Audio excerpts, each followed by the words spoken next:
لله نحمده ونستعينه ونستغفره ونؤمن به ونتوكل عليه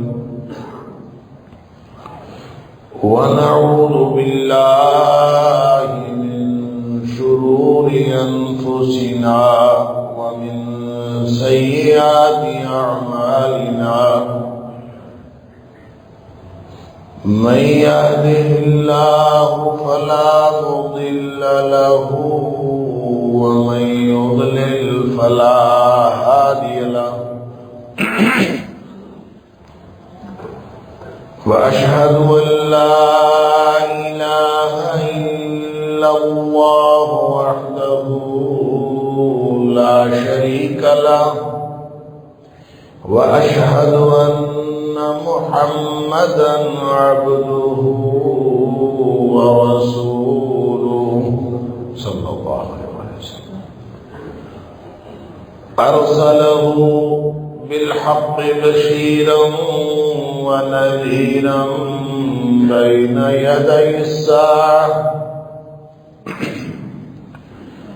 فمن يطع الله ورسوله فقد رشد واهتدى ومن يعص الله ورسوله فقد ضل وغوى فإنه لا يضر إلا نفسه ولا يضر الله شيئا نسأل الله ربنا أن يجعلنا ممن يطيعه ويطيع رسوله ويتبع رضوانه ويجتنب سخطه فإنما نحن به وله أما بعد فإن خير الحديث كتاب الله وخير الهدي هدي محمد صلى الله عليه وآله وسلم وشر الأمور محدثاتها وكل محدثة بدعة وكل بدعة ضلالة وكل ضلالة في النار فأعوذ بالله السميع العليم من الشيطان الرجيم من همزه ونفخه ونفثه بسم الله الرحمن الرحيم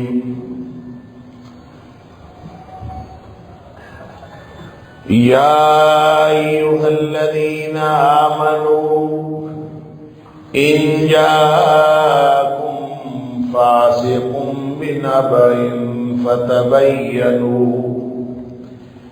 فتبينوا أن تصيبوا قوما بجهالة فتصبحوا على ما فعلتم نادمين.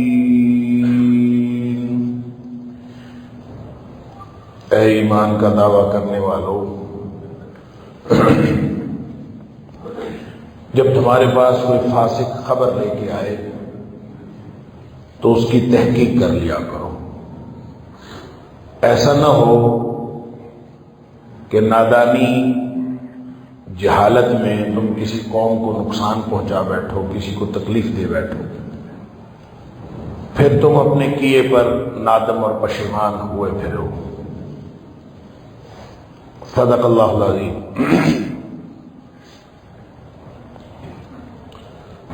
اللہ کریم نے ہمیں جو دین دیا ہے وہ بہت ہی اعتدال والا اور انسانی فطرت کو اعتدال پر رکھنے والا دین ہے۔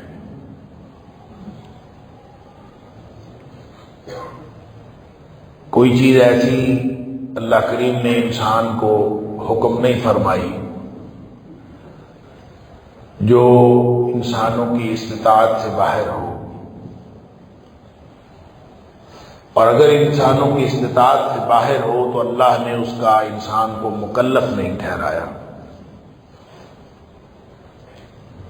کیونکہ پورا دین اسلام وہ اسی فطرت کے مطابق ہے جس فطرت پر اللہ نے انسانوں کو پیدا کیا۔ فطرت اللہ التی فطر الناس علیہا،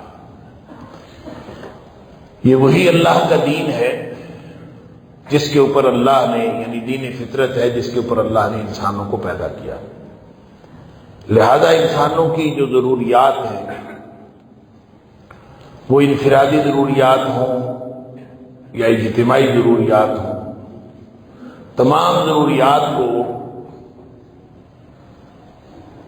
اسلام اس طرح سے ایڈریس کرتا ہے، اس طرح سے اس کا حل پیش کرتا ہے کہ ہر انسان اس کو اپنی فطرت اور اپنے اندر فطرت سے اٹھنے والی آواز کے مطابق محسوس کرتا ہے۔ اسلام کا اور دوسرے ادیان کا فرق یہ ہے کہ دوسرے ادیان ایسے احکام بھی اپنے ماننے والوں کو دیتے ہیں جس کا فطرت کے ساتھ کوئی دور دور کا واسطہ نہیں، لیکن اسلام ایسا کوئی حکم نہیں دیتا۔ مسئلہ اس وقت پیدا ہوتا ہے جب لوگ اسلام کو چھوڑ دیں یا پھر جو اللہ نے فطرت عطا فرمائی ہے اپنی اس فطرت کو بگاڑ لے تو مسئلہ پیدا ہو جائے۔ ظاہر ہے فطرت کے اندر اللہ نے ٹینڈنسی تو یہ رکھی ہے کہ وَنَفْسٍ وَمَا سَوَّاهَا فَأَلْهَمَهَا فُجُورَهَا وَتَقْوَاهَا، انسان کے اندر درندہ بن جانے کی صلاحیت بھی اللہ نے رکھی اور فرشتہ بن جانے کی صلاحیت بھی رکھی، لہذا یہ اپنی کون سی صلاحیت کو استعمال کرتا ہے اور اپنی اس صلاحیت کو استعمال کر کے دین سے کتنی رہنمائی لیتا ہے، یہ اس بات کے اوپر منحصر ہے کہ انسان درندہ رہنا چاہتا ہے یا انسان رہنا چاہتا ہے، درندہ بننا چاہتا ہے یا انسان رہنا چاہتا ہے۔ اللہ اکبر۔ ہماری روزمرہ زندگی کے اندر ایسے واقعات بھرے پڑے کہ جن کو، اور روز ہمیں واقعات پیش آتے ہیں جن سے یہ بھی فیصلہ ہوتا ہے کہ ہم انسانی سطح پہ موجود ہے یا نہیں ہے۔ اسلام کی سطح تو بہت بلند ہے، ہم انسان ہی کی سطح پر موجود ہے یا نہیں ہے، اس بات کا فیصلہ بھی ہوتا ہے۔ اللہ اکبر۔ ظاہر ہے کہ یہ واقعات معلومات کی بنیاد پر واقع ہوتے ہیں، وقوع پذیر ہوتے ہیں، اور جو بھی واقعہ ہو رہا ہو، جو بھی واقعہ وقوع پذیر ہو رہا ہو، اس کے بارے میں ایک اصول قرآن نے دے دیا کہ خواہ اندھوں کی طرح تم ہر چیز کے بارے میں اپنے طرز عمل کا اظہار نہ کیا کرو۔ ایک تو یہ آیت جو میں نے آپ کے سامنے تلاوت کی سورہ حجرات کی، اس کے علاوہ اللہ تعالیٰ نے سورہ بنی اسرائیل کے اندر فرمایا وَلَا تَقْفُ مَا لَيْسَ لَكَ بِهِ عِلْمٌ، جس بات کا تمہیں علم نہیں ہے اس کے پیچھے مت پڑو۔ اور علم کیا ہے، میں پہلے بھی کئی دفعہ عرض کر چکا ہوں، علم یقین کا فائدہ دیتا ہے، اور اگر علم نہ ہو تو پھر وہاں کیا ہوتا ہے، وہاں گمان ہوتا ہے۔ گمان یقین کا فائدہ نہیں دیتا، گمان شک کا فائدہ دیتا۔ جو انسان گمان کرتا ہے وہ شک کا فائدہ دیتا ہے، یقین کا فائدہ نہیں دیتا۔ جو علم انسان کو ہوتا ہے وہ یقین کا فائدہ دیتا ہے۔ لہذا انسان کے عمل کی جو بنیاد ہے، قرآن یہ کہہ رہا ہے وَلَا تَقْفُ مَا لَيْسَ لَكَ بِهِ عِلْمٌ، جس بات کا علم نہ ہو اس کے پیچھے نہ پڑو۔ اس کا کیا مطلب ہے؟ اس کا مطلب یہ ہے کہ تمہارے عمل کی بنیاد یقین پر ہونی چاہیے، اٹکل پچو کے اوپر نہیں ہونی چاہیے۔ خواہ مخواہ ایک ایسی بات کے اوپر جس کے اندر شک اور تردد ہو، یا جس کے اندر کوئی بھی اور دیگر امکانات موجود ہوں، مومن اس طرح سے اندھوں کی طرح، بدھوں کی طرح کسی چیز کے پیچھے نہیں پڑتا، اور نہ ہی اس کے بارے میں کوئی اس طرح کا طرز عمل کا اظہار کرتا ہے جس کے اوپر بعد میں پچھتاوا اور پشیمانی۔ قرآن کہتا ہے یا ایھا الذین آمنوا، اے ایمان کا دعویٰ کرنے والوں، ان جاءکم فاسق بنبأ فتبینوا، اگر کوئی فاسق تمہارے پاس خبر لے کے آئے تو تم اس کی خبر کا پہلے تصدیق کر لیا کرو، تحقیق کر لیا کرو کہ یہ خبر صحیح بھی ہے کہ نہیں۔ کیوں؟ تحقیق کر لو گے تو تمہارے عمل کی بنیاد یقین پر ہوگی، اگر تحقیق نہیں کرو گے تو تمہارے عمل کی بنیاد شک پر ہوگی، اور جو شک پر بنیاد رکھ کر عمل کیا جاتا ہے وہ عمل ضروری نہیں کہ درست ہو، وہ درست ہونے کا امکان ہوتا بھی ہے، اور یہ بھی امکان ہے کہ وہ درست نہ ہو بلکہ غلط ہو۔ اس لیے قرآن نے بالکل واضح تعلیمات دے دی کہ کوئی ایسا واقعہ نہیں ہونا چاہیے جس کے اندر تمہارے اوپر ایسا علم تمہارے پاس موجود نہ ہو جس کے اوپر بنیاد رکھ کے تم کوئی واقعہ وقوع پذیر کرو۔ لیکن ہمارے ہاں کیا ہے؟ ہمارے ہاں صرف بھیڑ چال ہے۔ بھیڑ چال کا مطلب یہ ہے کہ جدھر ایک بھیڑ جا رہی ہے اس کے پیچھے ساری بھیڑیں جا رہی ہیں۔ بھیڑوں کی چال کو دیکھ لیں، نہیں پتا تو چرواہوں سے پوچھ لیں کہ جہاں وہ ایک بھیڑ کو لگا دیتے ہیں، اور چرواہا جو ہے وہ بس ایک بھیڑ کو گائیڈ کرتا ہے، باقی بھیڑیں تو اس کے پیچھے بس جا رہی ہوتی۔ تو انسان اور حیوان میں اتنا فرق تو ہونا چاہیے کہ چاہے ساری بھیڑیں، سارے انسان، 100 انسانوں میں سے 99 انسان غلط راستے پہ جا رہے ہوں، کوئی ایک آدمی تو اپنے فراست سے کام لے، اپنی ہوش حواس سے کام لے۔ مومن کبھی بدھو نہیں ہوتا۔ اتقِ بفراست المومن انہ ینظر بنور اللہ، مومن کی فراست سے بچو، وہ اللہ کے نور سے دیکھتا۔ تو کیا ہمارے جو واقعات ہو رہے ہیں، اور خاص طور پر میری ان ساری تمہید سے مراد وہ واقعہ ہے جو چند دن پہلے لاہور میں اچھرا کے علاقے میں پیش آیا، اور کئی پہلو ہیں اس واقعہ چھوٹا سا، لیکن اس واقعے میں صحیح بات یہ ہے کہ دل و دماغ کو ہلا کے رکھ دیا ہے کہ ہم کیا قوم ہیں، ہماری کیا سوچ ہے، ہمارا دین کے ساتھ کیا تعلق ہے، اور ہمارے علم کی سطح کیا ہے۔ معاشرتی سطح پر ہمارے گویا علمی اعتبار سے ہم اتنے گر چکے ہیں کہ ہمیں کوئی بات سمجھ ہی نہیں آتی کہ کس کو ہم نے صحیح سمجھنا ہے، کس کو غلط سمجھنا ہے۔ ہماری علمی سطح اس قدر گر چکی، صحیح اور غلط کون بتائے؟ اگر کسی کو کہا جائے کہ دین پڑھ لو تو ان کو بڑی تکلیف ہوتی ہے۔ دین پڑھ لو تو یہ کہتے ہیں مولوی تو ہمیشہ اس بات میں لگے ہوتے ہیں کہ دین پڑھ لو، اور بھائی تھوڑا سا قرآن ہی پڑھ لو، تھوڑا سا قرآنی عربی پڑھ لو، یہ جنتیوں کی زبان ہے، اس کو پڑھ لو، قرآن سوچ سمجھ کے پڑھنا شروع کر دو، کوئی نماز کا ترجمہ شروع کر لو، نماز ترجمے کے ساتھ سوچ سمجھ کے پڑھنا شروع کر دو، قرآن سوچ سمجھ کے پڑھنا شروع کر دو۔ اتنا ہی شروع کر دو گے تو اللہ تمہارے اندر ایک پیمانہ پیدا کر دے گا جو تمہیں صحیح اور غلط خود بتا دیا کرے گا۔ یا ایھا الذین آمنوا ان تتقوا اللہ، قرآن کہتا ہے، یہ واقعہ کوئی ایک تھوڑی، زندگی میں کئی واقعات آ سکتے ہیں۔ یا ایھا الذین آمنوا ان تتقوا اللہ، ایمان کا دعویٰ کرنے والوں اگر تم اللہ کا تقوی اختیار کیے ہوئے ہو نا، یجعل لکم فرقانا، اللہ تمہارے لیے حق اور باطل میں فرق کرنے والا پیمانہ تمہیں دے دے، تمہارے اندر بیرومیٹر لگ جائے، تمہارے دماغ کے اندر پیمانہ لگ جائے.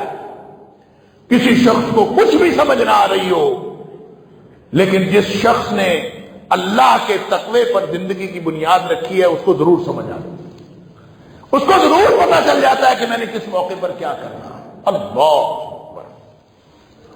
تو جو واقعہ رونما ہوا اس میں سب سے پہلی بات یہ ہے کہ ماتم کرنا چاہیے قوم کی جہالت پر. وہ عربی کا ایک مقولہ ہے، الناس اعداء لما جہل. لوگ جو ہیں اس بات کے دشمن ہوتے ہیں جس کی بات کے بعد سے جاہل ہوتے ہیں. جس کا پتہ نہیں ہوتا اس کے دشمن ہو جاتے ہیں. جب ان کو پتہ چل جائے دشمنی ختم ہو جاتی ہے. تو اس کا مطلب ہے سب سے بڑا مسئلہ ہمارا جہالت ہے، نادانی. اور جہالت ختم ہوتی ہے علم سے. علم ہم نے پڑھنا کوئی نہیں، اگر پڑھنا ہے تو ڈگریاں لینی ہیں. ڈگریاں علم نہیں ہوتا، ڈگریاں علم نہیں ہوتا. علم کیا ہوتا ہے؟ علم وہ ہوتا ہے جو انسان کو اپنے مقصد زندگی تک پہنچا دے اور اللہ سے ملا دے، وہ علم ہوتا ہے. اقرا بسم ربک الذی خلق خلق الانسان من علق اقرا وربک الاکرم الذی علم بالقلم علم الانسان ما لم یعلم. یہ 5 آیات ہیں، یہ ساری علم کے بارے میں. پڑھو پڑھو پڑھو. اقرا. مصیبت تو یہ ہے کہ یہ پڑھنے والے، یہ پڑھانے والے، یہ ہر سکول کے اوپر اقرا لکھا ہے، ہر کالج کے اوپر اقرا لکھا ہے. جو پرائمری اسکول کا سرٹیفکیٹ دے رہا ہے وہاں بھی اقرا ہے، جو ہائی اسکول ہے وہاں بھی اقرا ہے، جو ایف ایس سی کروا رہا ہے وہ بھی اقرا ہے، جو سادہ ایف اے کروا رہا ہے وہ بھی اقرا ہے، اور جو کچھ بھی کرا رہا ہے سب اقرا. انجینئرنگ کروا رہے ہیں وہ بھی اقرا ہے، میڈیکل سائنس کرا رہے ہیں اقرا ہے. پڑھو پڑھو پڑھو پڑھتے جاؤ. بس کوئی سارا کچھ پڑھو، پہلے وہ تو پڑھو جس کا پڑھنا فرض کیا. فرض کیا ہے؟ میں اس کی تفصیل میں نہیں جاتا کہ یہ اقرا یہاں جو اللہ کریم نے فرمایا اس کے کیا کیا مفاہیم نکلتے ہیں. لیکن ایک بات ضرور میں ہمیشہ عرض کیا کرتا ہوں کہ جو 5 چھوٹی چھوٹی آیات ہیں ان کو ذرا پڑھ لیں گھر جا کے تفسیر سے، کسی تفسیر سے اس کا مطالعہ کر لیں. آپ کو سمجھ آئے گی کہ اللہ ہم سے کیا چاہتا ہے، کیا پڑھانا چاہتا ہے. اس میں 5 کلمات ایسے ہیں، 5 الفاظ ایسے ہیں جن کی تکرار ہے. 5 آیتیں چھوٹی چھوٹی سی، اس میں 5 باتیں ایسی ہیں جن کی تکرار ہے. دو دفعہ اقرا، حد ہو گئی. چھوٹی چھوٹی سی 5 آیات، 2 دفعہ اقرا، 2 دفعہ رب، 2 دفعہ انسان، 2 دفعہ علم، 2 دفعہ خلق. ان 5 الفاظ کو جن کی تکرار آئی ہے ان کو سمجھ لیجئے، اور انہی 5 کو سمجھ لیجئے. سمجھ کر اپنی زندگی پر منطبق کر لیجئے. آپ کو علم کی حقیقت بھی سمجھ آ جائے گی اور جو اللہ کا ہم سے تقاضا ہے وہ بھی سمجھ آ جائے گی. پڑھو. اقرا، رب، خلق، انسان، علم. اس رب کے نام سے پڑھو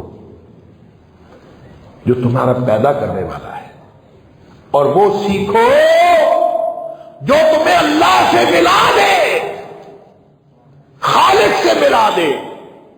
اور جو علم خالق کی معرفت نہیں دیتا اور جو خالق سے نہیں ملاتا، وہ جتنا مرضی پڑھتے رہو، وہ جتنی مرضی ڈگریاں لیتے رہو، اس کا کیا فائدہ؟ وہ آپ کو دنیا کا فائدہ دے سکتے. آپ انجینئرنگ، میڈیکل سائنس، آپ جو مرضی پڑھو، ناجائز نہیں ہے، لیکن پہلے فرض علم تو حاصل کرو. کم از کم اتنا علم تو آئے کہ انسان غلط صحیح کی پہچان تو کر سکے. میں ہمیشہ عرض کیا کرتا ہوں کہ گھر کے اندر ایک تو عالم دین پیدا کرے جس کے پاس اسپیشلائزڈ نالج ہو، جس کے پاس دین کی اعلیٰ ترین ڈگری ہو، جو آپ کو دین کے مسئلے بتا سکے. لیکن ہر شخص پر اتنا دین پڑھنا فرض ہے کہ وہ قرآن حکیم کو سوچ سمجھ کر پڑھ سکے اور پیدائش سے لے کر موت تک کے جتنے مسائل ہیں وہ کم از کم اس کو پتا ہو. وہ کوئی حدیث کا مجموعہ پڑھ لے، وہ مشکات شریف پڑھ لے، وہ بلوغ المرام پڑھ لے، وہ سیرت کا اتنا مطالعہ کر لے کہ کم از کم اس کو پیدائش سے لے کر موت تک کے سارے مسائل کا علم ہو، تب جا کے وہ ایک مسلمان بنتا ہے. ہم نے تو یہ بھی نہیں کیا.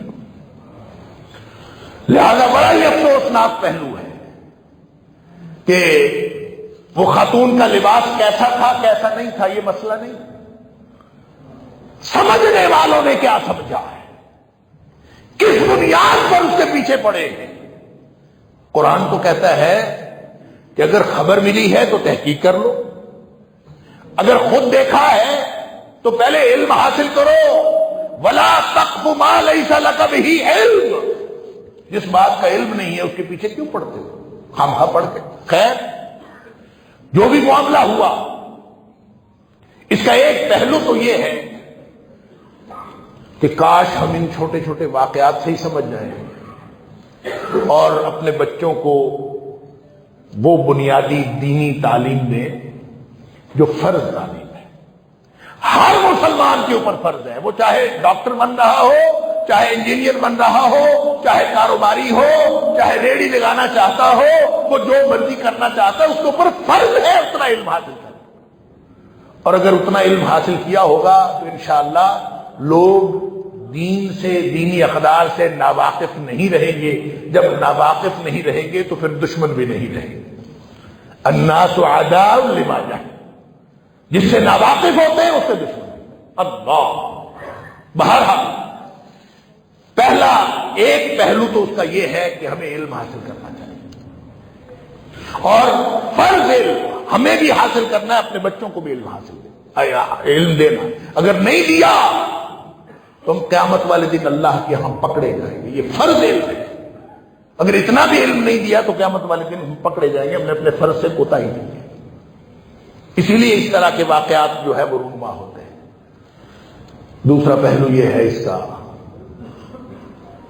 کہ اس بیچاری خاتون خانہ سے جو مظلوم ہے اور اس کا کوئی قصور نہیں ہے، اس سے بندہ پوچھے کہ تو نے قرآن کا یہ حکم کیوں نہیں مانا کہ وَقَرْنَ فِي بُيُوتِكُنَّ، خواتین گھروں میں ٹکی رہے. ہم نے قرآن کو تو رکھا ہے صرف اور صرف الماریوں میں سجانے کے لیے. قرآن نے ہمیں اپنی بیویوں بیٹوں کے لیے، اپنی بیٹیوں کے لیے، انہی کے لیے، اپنی ماں کے لیے ان کو یہ حکم دیا ہے کہ وَقَرْنَ فِي بُيُوتِكُنَّ، کہ تم اصل میں تمہارا دائرہ کار گھر ہے، بازار نہیں ہے. مارکیٹیں تمہارا دائرہ کار نہیں ہے. مارکیٹوں میں دھکے کھائے تو مرد کھائے، تم گھروں کے اندر ٹکی بیٹھا رہا کرو. وَقَرْنَ فِي بُيُوتِكُنَّ، نکلی کیوں تھی باہر؟ قرآن پوچھتا نکلی ہی کیوں تھی باہر؟ گھر بیٹھی ہوتی تو جو لباس پہنا تھا، جیسا بھی پہنا تھا، وہ محرم اس کو دیکھتے، نہ کوئی غیر محرم کی نگاہ پڑتی، نہ کوئی دیکھتا، نہ یہ مسئلہ پیدا ہوتا. تم نکلی ہی کیوں تھی؟ قرآن پوچھتا ہے وَقَرْنَ فِي بُيُوتِكُنَّ، تیرا دائرہ کار تو گھر تھا، تو بازار میں کیا کر رہی تھی؟ ہاں، ضرورت پڑنے پر نکل سکتی. جب ضرورت پڑی تو نکلنا ہے، تو نکلنا ہے تو قرآن کہتا ہے یُدْنِینَ عَلَیْہِنَّ مِنْ جَلَابِیبِہِنَّ، نکلنا ہے تو اپنے لباس کے اوپر، وہ لباس، عورت کا لباس بھی زینت ہے، وہ زینت والا لباس اس کو چھپانا ہے. لا یبدین زینتہن، یہ زینت ظاہر نہیں کر سکتی. باہر نکلنا ہے تو پھر اپنے اوپر اتنی بڑی چادر ڈال لیں جو آپ کے لباس کو چھپا لے. آج کے دور میں گاؤن پہنا جاتا ہے، ابایا پہنا جاتا ہے، بڑا بہترین لباس ہے، کھلا ڈلا اس کے اوپر ابایا پہنا جائے، نہ تو عورت کے جسمانی خد و خال کا کوئی اندازہ ہو اور نہ ہی اس کے لباس کا کوئی اندازہ ہو۔ اگر اس طرح کا کوئی عبایا پہن کے اس کے اوپر اچھا حجاب لے کے خاتون باہر نکلتی ہے تو بتائیں اس طرح کا واقعہ رونما ہونے کا کوئی امکان تھا؟ تو نہ قرآن کی بات ہم نے یہ ماننی ہے کہ گھروں میں ٹکی رہو، نہ ہم نے قرآن کی یہ بات ماننی ہے کہ اگر نکلنے کی ضرورت پڑی ہے تو پھر اپنے اوپر بڑی چادر یا کوئی ایسا کپڑا لے کے نکلو کہ تمہارا وہ زینت کا لباس چھپ جائے۔ لیکن ہم تو نکلتی، اللہ تعالیٰ معاف فرمائے اگر میں کسی کے اوپر الزام نہیں لگا رہا، الا ماشاء اللہ، ہم تو نکلتی ہی اس لیے ہیں تاکہ لوگ ہماری زینت دیکھ لیں۔ ہم تو تیار شیار ہو کے نکلتی، ہم نے بازار جانا ہوتا ہے ہم تیار ہو کے نکلتی۔ ہو سکتا ہے واللہ عالم اس خاتون نے صرف بازار جانے کے لیے یہ کپڑے پہنے ہوں، تو پھر بھگتو۔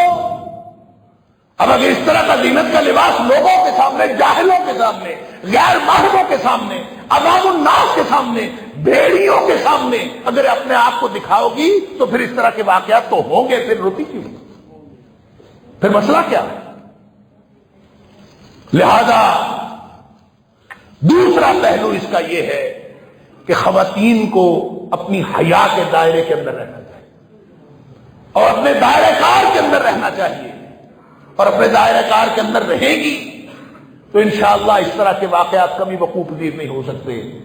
اگر گھر سے نکلنا پڑتا ہے تو نکلیں، لیکن اپنے آپ کو، اپنے اس لباس کو پوری طرح چھپا کے اوپر ایکسٹرا کپڑا، یدنین علیہن من جلابیبہن، اپنی جلباب لے کے پورے بڑی چادر جو سر سے لے کر وہ پاؤں تک وہ آپ کے پورے جسم کو چھپا لیتی ہے، آپ کے سارے کپڑے، صرف جسم کو نہیں چھپاتی، جو کپڑے پہنے ہوتے ہیں ان کپڑوں کو بھی چھپا لیتی۔ لہذا جو جلباب ہو، جو چادر اوپر لی ہوئی ہو، یا عبایا پہنا ہوا ہو، یا حجاب پہنا ہوا ہو، اس کو اتنا سادہ اور کھلا ڈلا ہونا چاہیے کہ اس کے اندر کوئی زینت نہیں ہونی چاہیے۔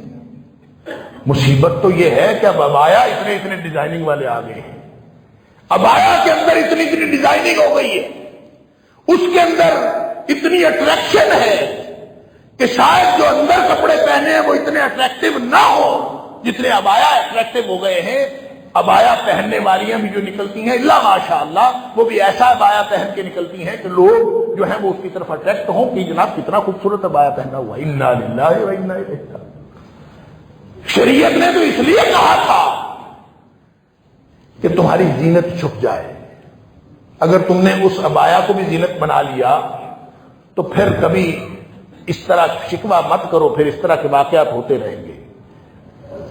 نبی پاک صلی اللہ علیہ وسلم نے تو اتنی بات فرما دی کہ خاتون اگر خوشبو لگا کے نکلتی ہے، خوشبو لگا کے، اور اس کو پتہ ہے کہ اس نے مردوں کے اندر میں درمیان میں سے نکلنا، گزرنا ہے، خوشبو لگا کے مردوں کے درمیان میں سے گزرنا ہے، بس اس کو یہ معلوم ہے کہ میرے مردوں کے درمیان میں سے گزرنا ہے، اور وہ خوشبو لگا کے نکلتی ہے، نبی کریم صلی اللہ علیہ وسلم نے فرمایا وہ زانیہ ہے۔ تو ہم تو تیاری اس لیے ہوتی ہے، اللہ تعالیٰ معاف فرمائے، اس لیے تیار ہوتی کہ جو بازار جانا ہے تو لوگ دیکھیں، لوگوں کو دکھانے کے لیے، تو پھر اس طرح واقعات، ان واقعات کو روکا نہیں جا سکتا کبھی۔ جب آپ خود لوگوں کو دعوت دیتے ہیں کہ لوگ ہماری طرف دیکھیں تو لوگ دیکھیں گے، تو پھر ہر جاہل، ہر اجڑ اپنا رد عمل اسی طرح دے گا جس طرح کا اس کا رد عمل بنتا ہے۔ وہ رد عمل اچھا بھی ہو سکتا ہے، وہ رد عمل برا بھی ہو سکتا ہے، لیکن کبھی اس میں سے خیر برآمد نہیں ہو سکتی۔ جس نے اپنے آپ کو ظاہر کر کے، وہ ہمارے استاد ایک شعر پڑھا کرتے تھے کہ رنگ آ ہی نہیں سکتا پاکیزہ جمالی کا، رنگ آ ہی نہیں سکتا پاکیزہ جمالی کا، بے باک نگاہوں کے روندے ہوئے چہرے پر۔ جس کو عام بے باک نگاہیں دیکھتی پھرے، اس کے اوپر پاکیزہ جمالی کا کیسے رنگ آ سکتا ہے؟ لہذا خاتون کو اپنا تحفظ خود کرنا چاہیے، جو اسلام نے بتایا ہے وہ عین فطری ہے۔ اللہ اکبر۔ وہ قرآن کہتا ہے سورہ احزاب کے اندر، جہاں فرمایا نا کہ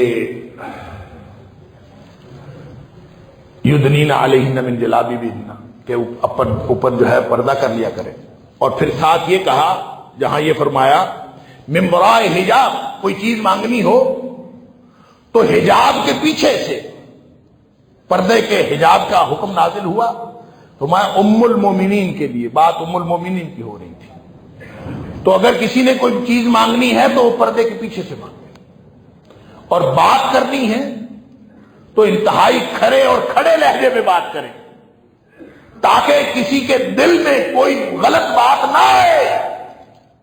اللہ اکبر۔ اب یہ بات کن کے لیے کی جا رہی ہے؟ یہ ان ہستیوں کے بارے میں کی جا رہی ہے جن ہستیوں سے پاکیزہ ہستی انبیاء کے بعد اس دھرتی پہ کوئی نہیں تھی۔ اس دھرتی پہ ان سے پاکیزہ کوئی ہستی نہیں تھی۔ چادر لے کے نکلا کرو، حجاب کے پیچھے سے بات کیا کرو، ایسی بات کیا کرو جو کسی کے دل کے اندر بیماری نہ پیدا کرے۔ یہ کن کو کہا جا رہا ہے؟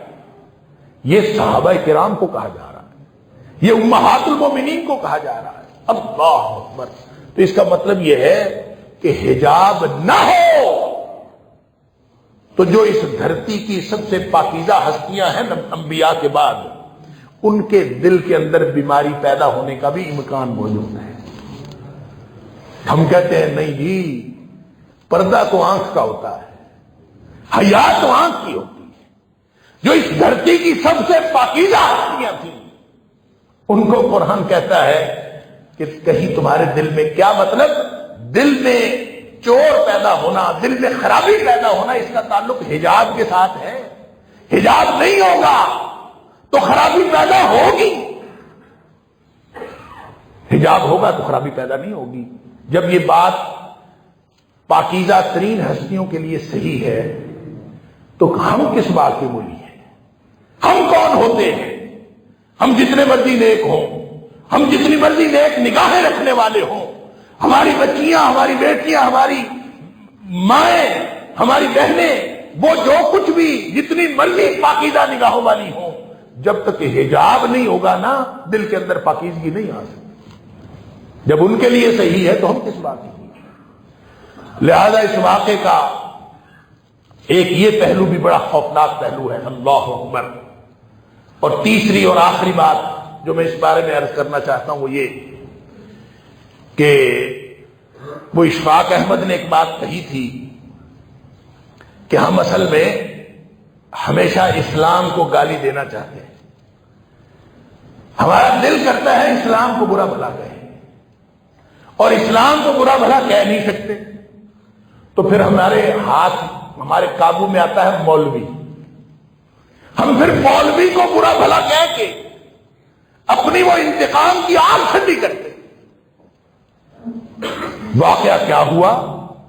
اس میں علماء نے اتنا پازیٹو کردار ادا کیا کہ علماء نے نہ صرف یہ کہ عوام کو ٹھنڈا کیا، پولیس کی بھی مدد کی، پورے تمام مسالک کے مکاتب فکر کے علماء وہاں پہنچے، انہوں نے ان جہلاء کی رہنمائی کی، اور علماء کا کردار بہت پازیٹو مثبت رہا اور انتہائی اہم رہا۔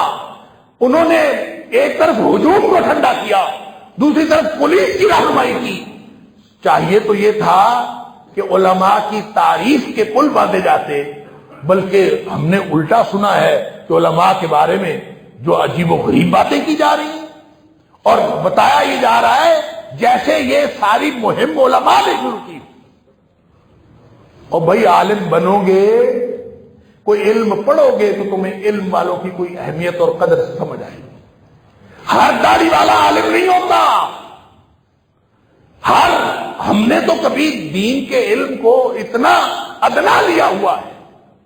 میں نے اس دن بھی عرض کیا تھا، قرآن پڑھتے ہیں تو اس کا مفہوم کچھ پتا نہیں، نماز پڑھتے ہیں اس کا مفہوم کچھ پتہ نہیں.